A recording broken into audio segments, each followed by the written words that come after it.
Christian, você teve um papel diferente aqui nas 24 horas de Daytona e você conseguiu fazer um monte de coisa que até postou no nosso Instagram, no @pelaspistas360, algumas novidades. Como que foi viver uma 24 novidades horas... pra mim, né? Novidades pra você, exato. Como foi viver uma 24 horas de Daytona diferente do piloto Christian Fittipaldi? Bem diferente.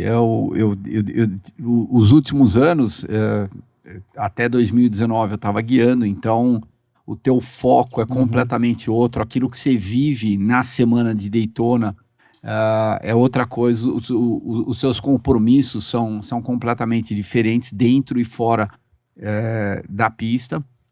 Mas daí os últimos 3 anos eu estava diretamente envolvido com uma equipe, que são compromissos, são envolvimentos parecidos com aquele que você tem como piloto, só que ao mesmo tempo de uma maneira diferente, porque você está fora do carro e você está analisando a prova, e você está analisando aquilo que você pode fazer como equipe com um par de olhos um pouquinho diferente.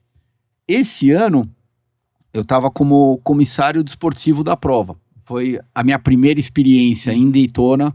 O Johnny Anser, que vem da família Anser, inclusive já fez isso muitos anos, e o ex-companheiro do Pipo, Johannes van Overbeek, Tá. Os dois me ajudaram bastante, porque aceleraram o meu processo de, fica esperto com isso, olha isso.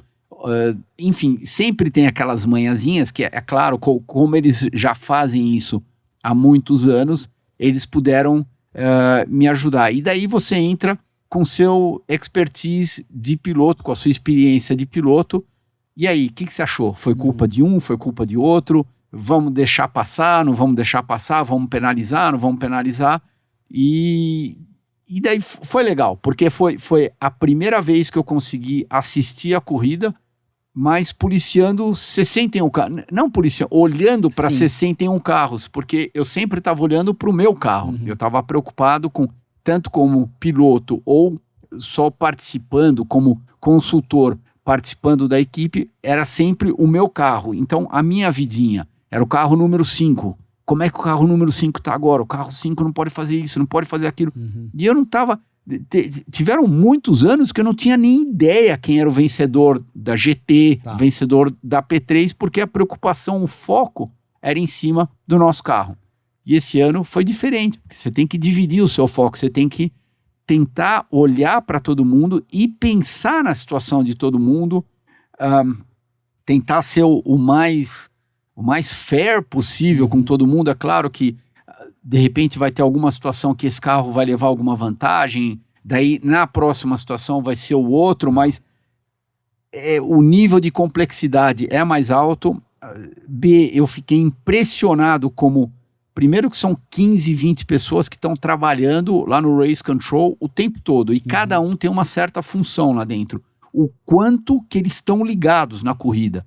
Eu diria que hoje em dia é praticamente impossível você conseguir fazer alguma besteira e a gente não vê. É praticamente impossível, porque tem tanta câmera de ângulo diferente, e daí você volta para trás, vai para frente, analisa isso desse jeito. E às vezes um incidente, muitas vezes você começa a analisar ele meia volta antes. E não só no momento da batida. Chegou na curva 1, então aquele carro encostou no outro. Ok, mas vamos voltar para o bus stop. Vamos sair do bus stop, vamos voltar para a curva 6. Será que eles já estavam se estranhando na curva 6?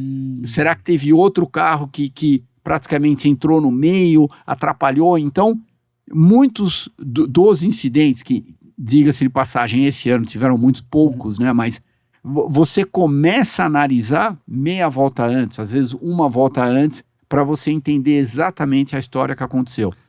Isso hein? Não, foi muito interessante. Não, bacana até esse ponto de vista, porque realmente a gente fica muito preso naquela do momento. Encostou no momento, exatamente. Então, eu aprendi bastante. E eu acho que junto com a minha experiência durante todos os anos que eu corri, eu acho que a gente conseguiu formar uma equipe ótima. Claro que tivemos que dar algumas penalizações, mas eu acho que não demos nem talvez um drive-thru ou outro por uma má conduta na pista. E a maioria que aconteceu foi gente que estava muito rápido no box, ou na hora de você voltar para a faixa de rolamento, um carro deveria ter deixado o outro passar, enfim. Algumas besteirinhas. Mas, rapidamente aqui, até pra gente poder encerrar o nosso momento pit stop, e o lado de fora? Você subiu lá onde dá a bandeira verde de começo de prova, você assinou a linha de chegada, como que tava o ambiente, coisas que você nunca sequer imaginou numa 24 horas de Daytona? Christian Blogueiro. Christian Blogueirinho. Vocês gostaram ou não? Então, hein? Lá no @pelaspistas360, ó, de novo, fica a dica, tá? Hashtag fica a dica pra quem tá vendo pelas imagens, @pelaspistas360, tá? Aqui, ó. Tá? Nada a ver, assim. Mas e aí? Tava grande esse ano lá em Daytona, eu acho que tava com... Acho não, eles tinham comentado lá no briefing dos pilotos, domingo de manhã, que teve recorde de público esse ano. O grid, como todos os anos, estava praticamente não, entupido, você não tinha como andar, estava com uma certa dificuldade para andar. E uma coisa bem legal lá de Daytona é que a hora que vai chegando perto do momento da prova, eles começam a tocar todo mundo para fora do grid e todo mundo respeita aquela cordinha, 1000%. Né? Isso, cordinha. Eles educadamente pediram para todo mundo sair do grid, como eles fazem todo ano. Daí todo mundo começa a voltar para as arquibancadas. O meu lugar de trabalho era em cima das arquibancadas, então eu acabei saindo por uma porta lá na grade que tem que todo mundo sai, que eu nunca tinha feito esse caminho. eu sempre ia pro box. Então eu fui pra cima. A hora que eu tô andando assim na pista, eu comecei a postar coisas interessantes. Eu falei, nossa, que legal isso daí. Eu nunca vi isso daí. E a primeira coisa interessante, eu parei na linha de chegada e assinei. Assinei aqui, ó. Pelas pistas eu assinei. Então a gente está assinado lá na linha de chegada lá de Daytona, e a hora que eu tô passando pela cerca para subir lá pro Race Control, a Tatiana, que é quem dá a largada da corrida lá de Daytona, ela começou a gritar, Christian. Falei, nossa, quem é essa maluca que tá gritando? Eu olhei pra cima. Ou eu fiz a coisa errada. Exatamente. Daí eu vi ela falou, sobe aqui. Eu falei, mas eu posso subir aí? Ela falou, pode, sobe aqui. Nossa, foi uma experiência única, porque eu subi naquela cestinha, né, que fica literalmente em cima da pista, e você vê os carros vindo, ela dá a largada, e daí os carros passando, entrando lá na curva 1.